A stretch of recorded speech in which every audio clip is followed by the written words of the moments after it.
The release of an official LEGO Dungeons Dragons set in early 2024 opened up so much play potential in the fantasy tabletop role-playing game, and it hasn't taken LEGO and Hasbro that long to expand their D&D range of products.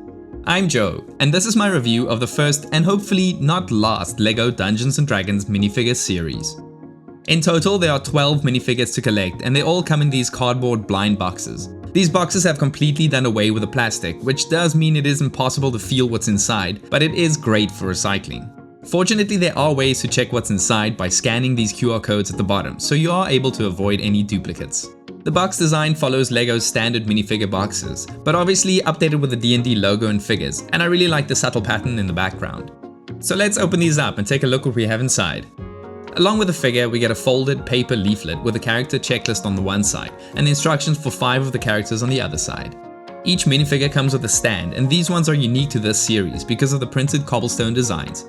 I've seen some mixed feelings around these online, but personally I do kind of like these. There's also one other cool aspect of this minifigure series that LEGO started with the Red Dragon's Tail set, and that is the fact that you get extra heads for your humanoid characters. This means you can customize your figures to be either male or female. This is so cool, and it really ties into the personalization of characters in Dungeons & Dragons. And now it's time to cut to the chase and take a look at those figures. Figure number 1 is the Dwarf Barbarian. They come with unprinted medium-sized legs that are nice because they have articulation, and while this isn't the most exciting figure of the bunch, the furry torso is quite nice with a shiny bronze belt buckle and axe pendant. The arm printing is also very good, and I like the horn hanging at the back. The furry piece around the shoulders also goes a long way in making the figure stand out just a little bit more. The orange hair with the darker skin was an interesting choice, but I do kind of like it. The female face prints are nice with that scar going through her eyebrow, and I love her alternative Warcry shouting face. I definitely prefer the male version though because of that orange beard and very bushy eyebrows, and his gap-toothed smile is also very nice. For accessories, the Dwarf Barbarian comes with a new double-headed axe piece that looks fantastic, as well as a brick-built torch. Figure number 2 is the Gith Warlock.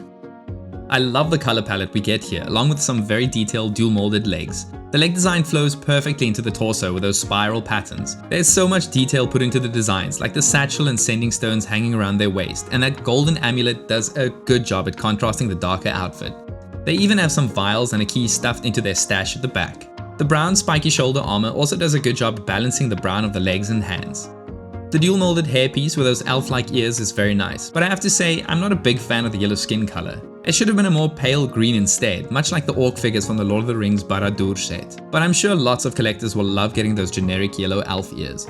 Were it not for the Gith facial markings, this figure easily could have been mistaken for an elf mage. But the facial designs for both the male and female versions gives us a good variety of emotions. For accessories, the Gith Warlock has a very cool looking staff with a purple printed eyeball on top. I love the way the staff looks, as it makes the character so much more interesting. On top of that, we also get 2 brand new curved daggers, so you can always turn this Gith into a dual wielding rogue if you wanted to. Figure number 3 is the Tling Sorcerer. This is definitely one of my favorite figures in the series, and not just because I love the Tiefling race in general. The purple and orange is very striking, and we are once again treated to excellent dual molded legs. I love all of the golden pieces on the hips and torso, and that's also carried onto the arms as well as the back, where we also get a look at that orange tail piece. Some people don't like the orange tail piece strip at the front, but to me it just kind of looks like their skin is showing a little bit at the waist. The dual molded hairpiece with the dark orange horns curving towards the back looks amazing, and once again we get 2 heads for this figure.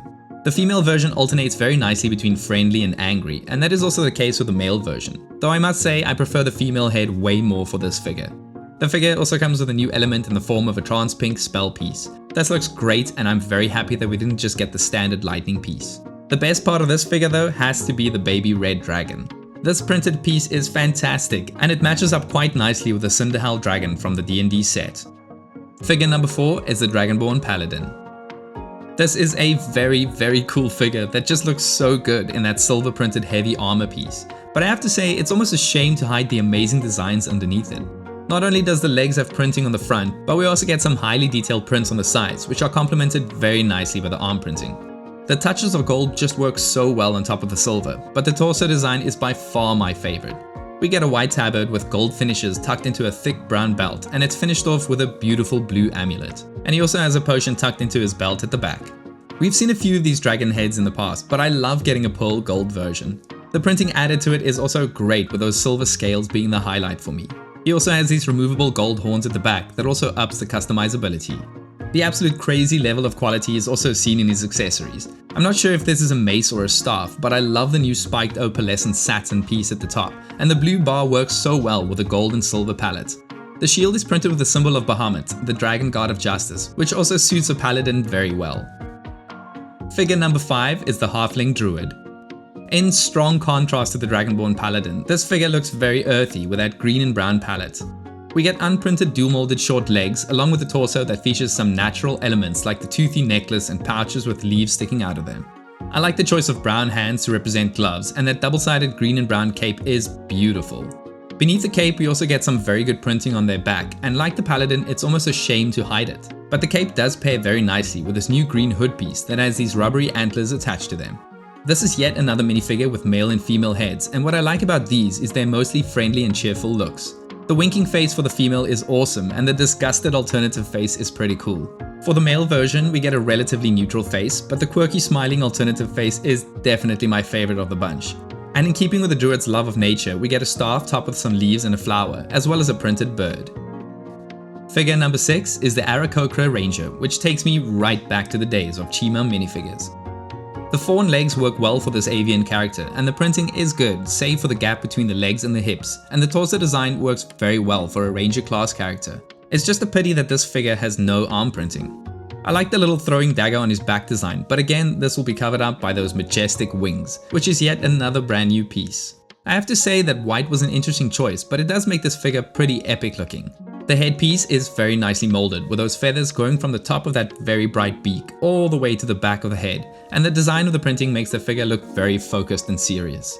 Fittingly, the Aroka Ranger gets a bow for a weapon, as well as a very cute grey puppy. Figure number 7 is the Mind Flayer. I can't believe we are seeing this creature in minifigure form. I am so happy for this partnership. The dress element has some basic printing, but it works well, and the silver and pink printing on the torso as well as its arms looks great, though I would have loved to have gotten a black and pink double-sided cloak and collar, in the same style as the Zombie Hunter Spider-Man minifigure. The head mold is perfect though. I love that sickly pale purple base color, and the sunken yellow eyes are very intimidating. I absolutely love the shaping of this head, and the tentacles at the front are awesome. And the Mind Flayer gets an adorable little intellect devourer as a companion. The dual molded brains and legs look very cool, and I really like the texture of its brain body. But the coolest part has to be the way that this piece fits over a minifigure's head, as if the brain dog is feasting on their mind. Figure number 8 is Strad Von Zaric, our first named character, and the dark vampire lord of Barovia very closely resembles the source material. His dual molded legs are complemented nicely with some excellent printing that seamlessly transitions from the brown of the legs into the ornate red, blue and gold torso. I love how the cape has been included onto the torso design, but the way the fur continues onto his one arm is definitely the standout for me. We get a very nice cloth cape for him, but you could always remove it because the back also has a printed version of this cape. His long hair is very fitting for a vampire lord, but if that wasn't enough, the light blue-grey skin tone definitely makes it clear that he is in fact a vampire. For face prints, we get a menacing smile on the one side, and the alternative face has him aggressively displaying his vampire fangs. Compared to most of the other figures of this series, his accessories are a bit boring, but it does suit him at the very least. We get a clear goblet for him, as well as a large silver sword, and he also has a red-eyed rat companion, because in Dungeons & Dragons, vampires can summon rats and bats. Figure number 9 is the Elf Bard. The Bard has a fittingly flamboyant look thanks to the use of pink and teal colors. I love the way the boots have been done on their legs, and that little pouch hanging to the side is great. On his torso, we get a fantastic waistcoat with some subtle gold designs that is also expanded upon on their back. The pink scarf hanging around their neck looks great, and I also love how it matches the gloves. We also get another brand new elf hairpiece here that is nicely textured, and I really like the fact that the hair is snow white. As with all the other generic humanoid characters, we get both male and female versions. For the male version, the one side has a nice smiling face, but I absolutely love the singing face on the other side. These expressions are also mirrored in the female versions, but the addition of the metallic lipstick was a great choice. For accessories, the Bard gets a golden cutlass that suits the character very well. But of course, the Bard would not be complete without his instrument, and thankfully LEGO did not disappoint. We get a fantastic printed lute, complete with golden designs that perfectly matches those found on the Bard's waistcoat. Figure number 10 is the Lady of Pain, and wow, what a striking figure. That orange dress is incredibly detailed. I love how it's been layered, and there's some nice depth thanks to all the shades of orange. The sand green and gold plating on her torso does a fantastic job of complementing her mask, and even the designs at the back are very, very good. The dark orange cape she wears is beautiful, and I love how it splits into 4 sections. Everything about this figure is so good, but it is the mask that really makes her stand out.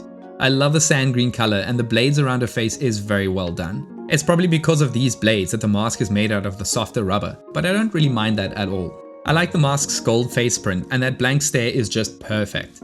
Of course, in terms of lore, not much is known about this character, so underneath that mask we just get a black minifigure head. The Lady of Pain is often depicted as floating above ground, so LEGO has included a round brick to depict her as levitating. And her one accessory is a brick-built cubic gate, used to open portals to different planes of existence. Unfortunately, only one side is printed, where the cube has 6 sides, each keyed to a different plane. There's obvious limitations because the cube is supposed to be small, but I wonder if a Minecraft cube headpiece would have worked better. Nevertheless, the print we do get is fantastic and very source accurate. Figure number 11 is Zazt, our 3rd named minifigure. In the source material, this villainous character is pretty creepy looking, and LEGO has done a good job of dialing it down a bit without losing the lore accurate look. Fittingly, the leader of the Red Wizards is wearing a red robe with some gold detailing, but I must say, it's a bit basic compared to the other figures. He also doesn't have any arm printing, which is a shame. Thankfully, we do get that cool looking exposed ribcage on his torso with a nice shadow effect for some depth. I do like his dark red cloth cloak and collar though, which I would have liked to have seen in black for the Mind Flayer figure. His face print is excellent and I have no complaints there. He definitely looks undead with a lack of nose and gaunt face. I love his sunken red eyes, and the patterns on his forehead looks good, and I like how it can also be seen on the back of his head. I found his accessories to be a bit weak with one of those trance orange power blast pieces, and while it's nice to get a classic skull in trance red to resemble a dark skull, it is a bit average compared to most of the other figures in this series. And finally we have figure number 12, Tasha the Witch Queen, a classic D&D villain. She's known to have both an old witch form as well as a young human form, and it's clear which one LEGO chose here. In fact, she might look a little bit too cutesy compared to the source material, but that doesn't mean that this is not an excellent looking figure. Her black and grey outfit works very well, and I like the gold trimming around the edge of her dress. Additionally, the 3 brown belts around her waist look very good, and this is also seen on the arm printing with those straps, as well as on her back. The Hocus Pocus hat and hair combo piece is repurposed here, and I think it works quite well. I'm also glad that they went with the orange hair instead of black. Her first face print has a subtle smirk with that raised eyebrow that makes it feel like she's planning something sinister, and an alternative face shows her in full mid-cackle, which is probably a reference to her signature spell, Tasha's Hideous Laughter, which can be seen in one of her accessories. This spellbook features a printed cover, and inside we get a tile with the Hideous Laughter spell printed on it. Alongside the book, we also get a cauldron with a trance pink flame inside. So before I wrap up, here's my quick scale rating of all the figures. At number 12, we have the Dwarf Barbarian. Number 11, Geth Warlock. Number 10, Aroka Ranger. Number 9, Zazt. Number 8, Halfling Druid. Number 7, Strad Von Zaric. Number 6, Elf Bard. Number 5, Mind Flayer. Number 4, Tasha the Witch Queen. Number 3, Tling Sorcerer. Number 2, the Lady of Pain. And number 1, the Dragonborn Paladin. I think LEGO has nailed the first LEGO Dungeons Dragons minifigure series. Even if you are just the general fantasy fan and not too familiar with Dungeons & Dragons, there's so much here to enjoy. The amount of new pieces, dual molded legs, as well as an abundance of arm printing cements this as the best collectible minifigure series to date. I love the customizability we get with the outfits as well as the swappable heads, and I like the idea of using these figures in a Dungeons & Dragons campaign as a placeholder for your character. Anyways, let me know what you think about these figures. Which one is your favorite? And please consider liking and subscribing to the channel if you like this review and what we do. And as always, thanks for watching.